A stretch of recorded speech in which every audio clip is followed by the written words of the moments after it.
उन महापुरुषों के चरणों में बैठने से मिलेगा क्या? वे कोई भगवान की पावन बात कहेंगे, कोई चरित्र की बात कहेंगे। यदि संत कुछ बात न भी कहें तो आप निश्चित मानिए कि उनकी तपश्चर्या की किरणें अपने आप व्यक्ति को प्रभावित करती। रमण महर्षि बोलते नहीं थे, लेकिन यूरोप से लोग चले आते थे ढूंढते ढूंढते, मैप कंसल्ट करते थे कि उस आदमी का, उस ऋषि का आश्रम कहां है, और मुश्किल से 10-5 मिनट बात करते पर पता नहीं कितने लोग बैठे रहते। जब उनसे कोई पूछता कि आप कोई कुछ बोलते तो है नहीं, उन्होंने कहा संसार में कई बार वाणी ही नहीं बोला जाता, तपश्चर्या की किरणें, तपश्चर्या की तरंगें बोलती हैं, और वे तरंगें बड़ी गहरी होती। आह जन्मगतम च निरर्थकम न भजनम यजनम न कृतम मया। खाली मैंने तो एक ही काम किया, निशिदिनम जठरस्य विपोषणम, केवल उदरम भरी बनकर जीवन व्यतीत किया। बड़ी विचित्र बात है, मानव की बड़ी कठिनाई है। बुद्ध अपने बहुत सारे लोगों को आज भिक्षा लेकर साथ में चले थे। जहां से जाते थे एक ग्रास ले लेते थे, एक टुकड़ा ले लेते थे।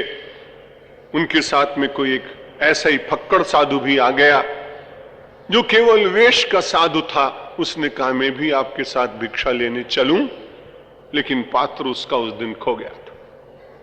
जब उसका पात्र उसको नहीं मिला तो उस तो अघोरी जीवन व्यतीत करता था।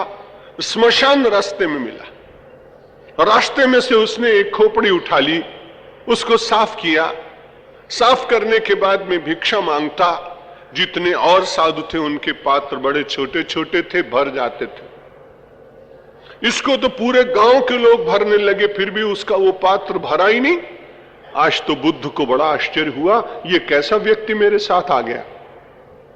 कहा भाई सब लोगों के भिक्षा पात्र तो भर जाते, पर तुम्हारे भिक्षा पात्र में 10-10, 15-15 लोग डालते हैं, लेकिन तुम्हारा पात्र भरता नहीं। उसने कहा महाराज इनके पात्र तो लकड़ी के बने हुए हैं, लेकिन मेरा पात्र तो खोपड़ी है। मानव की खोपड़ी कभी आज तक भरी ही नहीं गई, भरी कैसे जाएगी? वो तो खाली की खाली रहती है।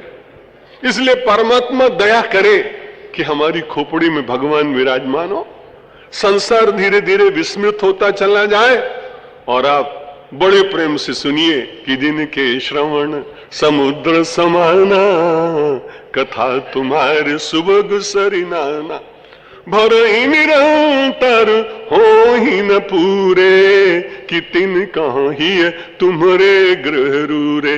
राजेश्वरानंद जी महाराज की मंगलमयी और सरस वाणी श्रवण करिए। समय की मर्यादा में बहुत मानता हूं, समय पूर्ण हुआ। आश्रम की ओर से स्वागत कर रहे हैं रवि शास्त्री जी, बहुत बहुत धन्यवाद।